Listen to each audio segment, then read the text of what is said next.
I'm starting out and then I'm coming. So it looks like a beautiful day. It is. So what are we doing here inside? So shall I move this chair to sit down? Huh? What do you want to do? I started to dance, so why not? Warm me up. So how are you feeling today, Regina? Good. Very good. Good? You are It's feeling good to fine? be here. Yes, I'm fine. I'm happy to be here. And to talk about my family that I have mixed feelings about. But By the way, where are we? where are we? Yes. You mean here? Yes. We're Here and now, right? Right. We're The only in a hotel sure in thing. Texas, yes.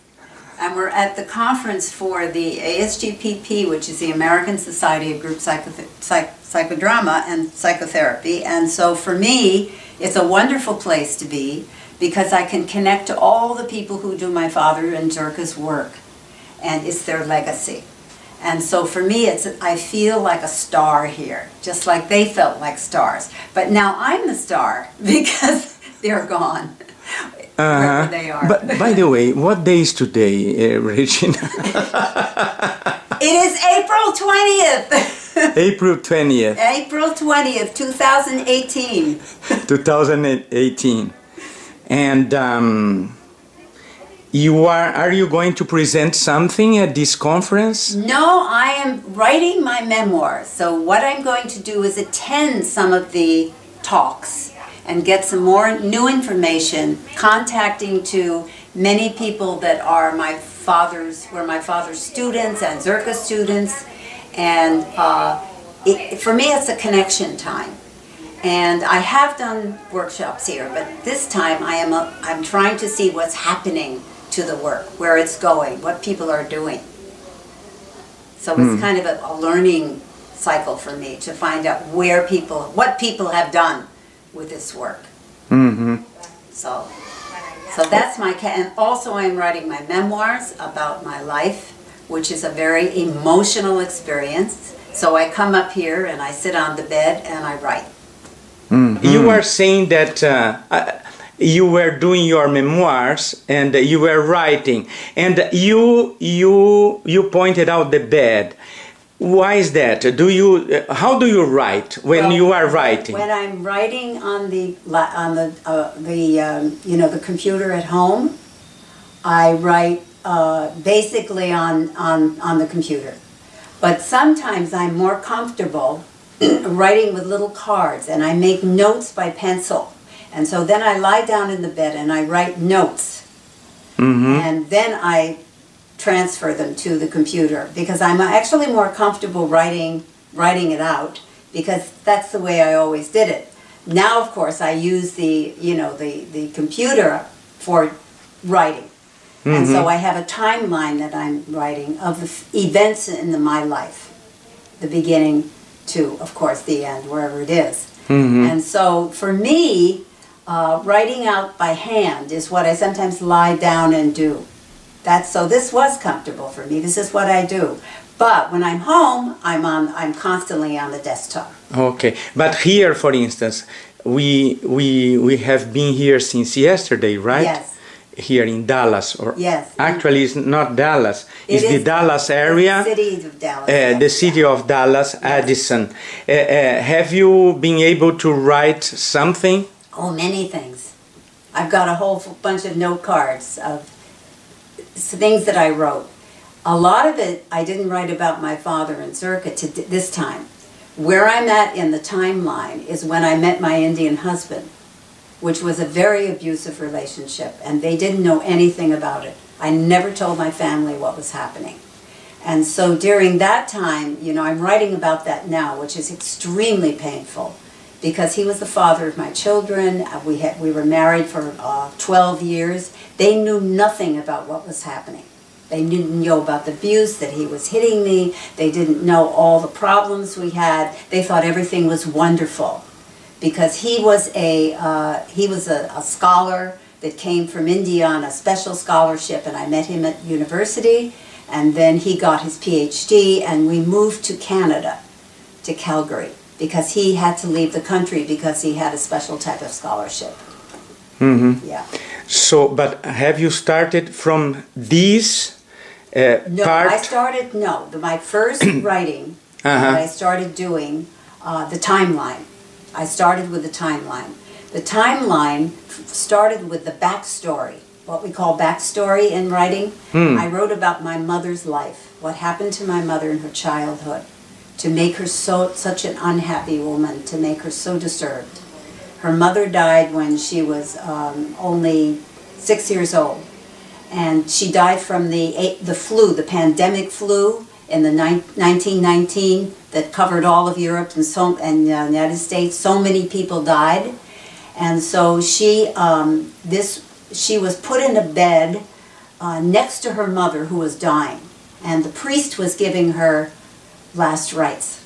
And my mother was just 6 and frightened. She wasn't sick. My grandfather was in another room. And so her mother called to her. My mother's name was Florence. So she called out to her daughter, Florence, Florence, where are you? Florence, answer me. Her mother froze. She was so frightened that she couldn't answer her mother. And her mother died. And then she was given to, my grandfather had to go back to work. He was also very heartbroken at losing his wife.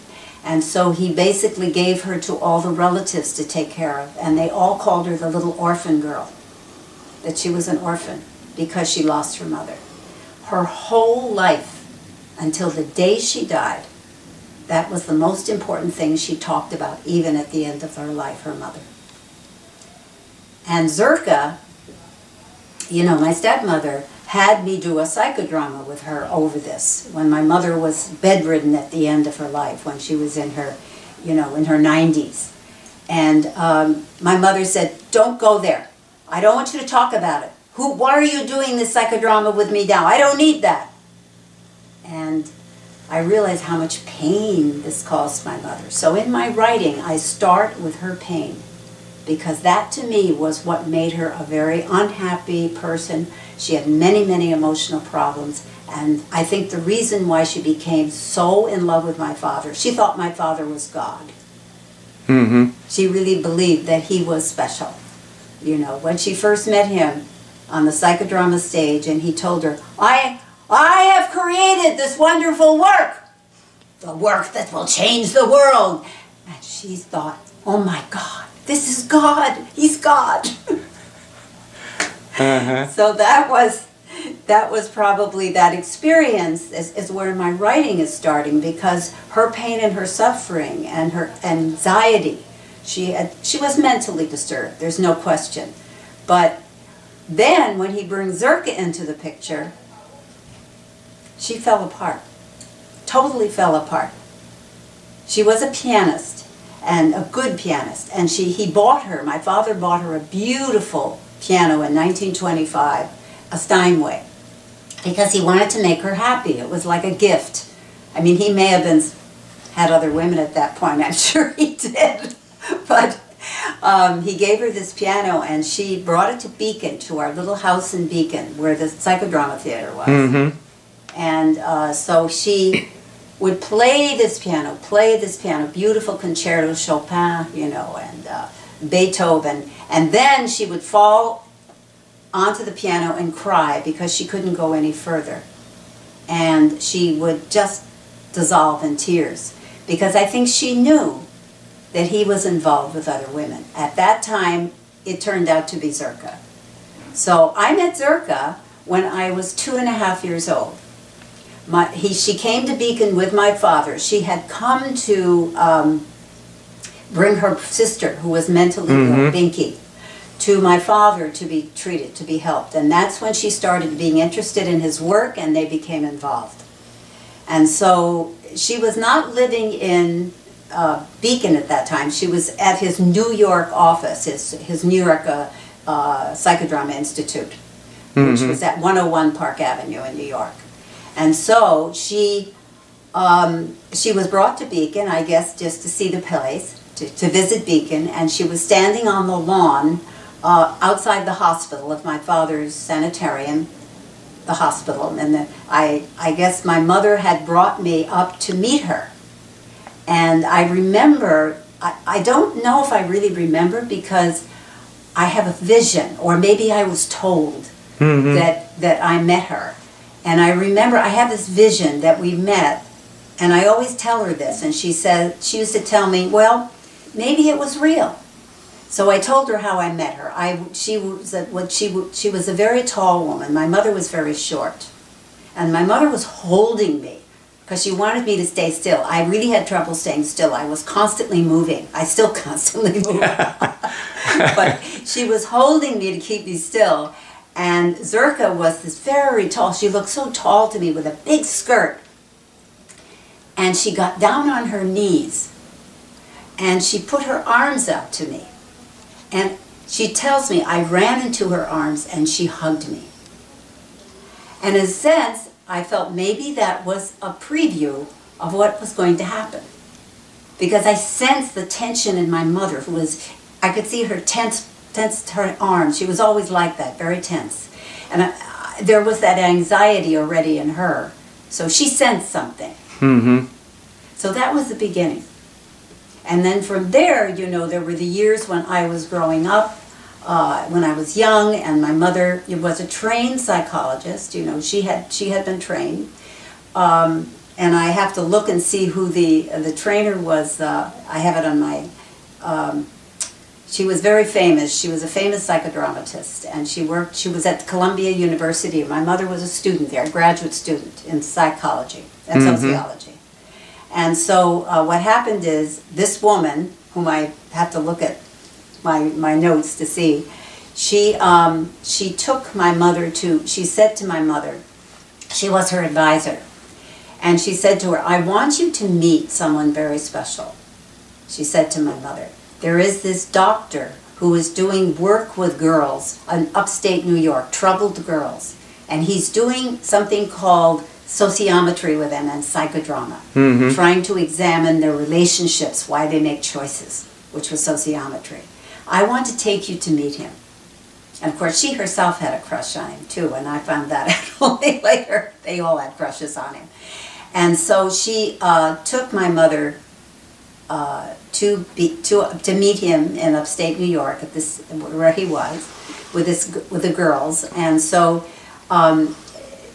they knocked on the door, and my father opened the door, and he put out his arms, because my mother was a very beautiful woman, and of course, beautiful women, a young, beautiful woman, very young. He put out his arms, and she just, oh my gosh, this is it. She fell in love. She was just totally taken with him. She described to me how it was so amazing to her that it was like, this is the man that I want to love. She had had no other relationships. She was totally a virgin and had not had any other relationships with any other men. She was very innocent, and he just bowled her over. And then he, of course, took her in to explain his work, what he was doing, and I will think of this woman's name probably in about 15 minutes. But anyway, she was very important because she also had a crush on him. So, and she was in love with him too. But he was that kind of man. So anyway, that was the beginning of their relationship. And the next thing that she told me was he took her to Beacon, and he took her to the theater, to the psychodrama theater on the grounds of the hospital in Beacon. And he took her in there, and it was her first experience. She walked into the theater. She told me she was totally overwhelmed. Just this theater, and he stood on the stage. And he held out his arms to her, and here I am. And she said, oh my, he's God. He's God. I am God, the creator of the universe. These are my words, the words of the Father. He quoted from his book. And that was it. That was it. They got married. He was only 2 years younger than my grandfather, her father. So he was quite old at that point. And she was still a young 25, 26, I think she was at that point. 25, they got married. And I don't know at what point when Zerka was brought up to Beacon, it is in Zerka's memoirs, you know, that she brought her sister there to work with him, to be healed. And then she started working for him. She became fascinated by his work, Zerka. So here's my mother in Beacon with me, the baby, in the house in Beacon, the little tiny house that would live next to the psychodrama theater. We were about maybe less than a mile away from the theater and the hospital, which was side by side. So my mother was just trying to be a wife and trying to raise me, and my father was never home. And so he would always be at 101 Park Avenue, which I think probably was the beginning of his relationship with Zerka. He was spending a lot of time in upstate New York. And so, in upstate New York. He wasn't coming home very often to our house in upstate New York. So I would be mostly with my mother, who was trying to be a good housewife. She was writing, you know, she had finished her thesis and she was doing some work with children. She had a daycare center where my father wanted her to do research on the sociometric connections between these children. Who was the star? Who was the reject? Who were the accepted ones? So she was doing this work while I was very young. But I was part of that kindergarten group. And in my memoirs, I've written of what I remember about that, because I was very jealous of all these children. Where did I fit in? These kids were all her special children because she was writing about them and she was the teacher. And here I am in this group, and I'm not important. She's ignoring me. So what I did one time was I took a rock in the yard, in our yard in Beacon, and I was very jealous of this one little girl because she had blonde curls. This is all in my memoirs. And I think I remember I dropped the rock on her head. And the little girl's head started to bleed, and my mother went crazy and grabbed me and dragged me into the house and was spanking me. And, you know, I was crying. I thought, you know, I just remember I felt so good doing that to her because she was someone I wanted to get rid of. Wanted to get rid of all of them. So anyway, between that, my mother's attention on my father and on this work, not as much as Zerka was, but a lot. My father wasn't home, and so when he would come home on the weekend, or he would come back to Beacon, he always brought me marzipan sweets. These are a very sweet kind of candy that comes from Europe. And in New York, he would bring these to me. And I would rush into his arms. And he would grab me and he'd give me all these sweets. And I remember the most important place in my life as a young child was to sit on his lap. And he had a big lap. I mean, he was a big man. So he would put his arms around me and hold me and rock me and feed me these sweets. And he was my world. I mean, he was the most important person. Of course, he wasn't there half the time. So I was here with my mother, who was getting more and more depressed. And I didn't know how bad this was. I knew she was not happy and that there were problems between them. And she again had her own emotional problems. And she was trying to bring me up and trying to make my life, you know, she was trying to be a mother. So all of this, you know, and then on top of that, she started taking me to church because she was a Christian. So she took me to the church in Beacon, and the priest and the minister in the church asked me to tell me if these stories are getting too long.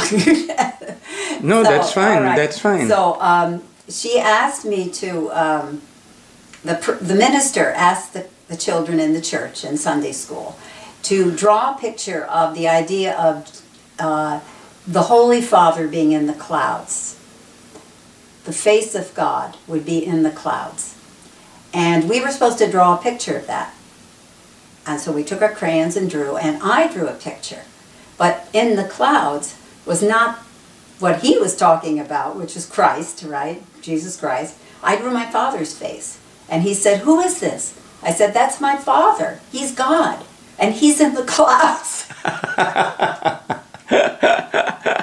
So you can see how obsessed I was with this man, my father.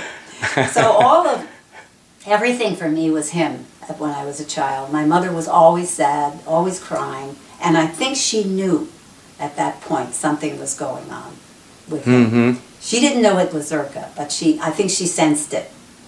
But the other thing that happened is that my grandmother came from Europe, and my uncle brought her over. This is my father's brother, who did everything for my father, started his work, supported him, helped him, and he brought my grandmother to New York first. We called her Omama, which means grandma in German. And so she came to stay with us in Beacon for a while. And my mother really liked her. My mother also spoke some German, so she really connected to her. And I think it was her who told my mother, he's stumping, the Mädchen, the woman. And I don't know if she pointed to the hospital, so my mother knew it was that he was bringing Zirka there. But my mother started to then know there was something going on. So it was really my mother, my grandmother, who really told her what was, that there was something happening. And that's when my mother realized there was someone else, So then things got very bad, very, very bad after that. My mother was very disturbed most of the time. Why don't we move and take a different perspective physically here? Let's just stop for a while. And what is our time? Regina, what time is it? Yes. Let me just take a look, because we have really whole afternoon. I'm not doing anything. My watch is 9:30. I'm fine. I don't have to be down there till about 9:40, I'm sure.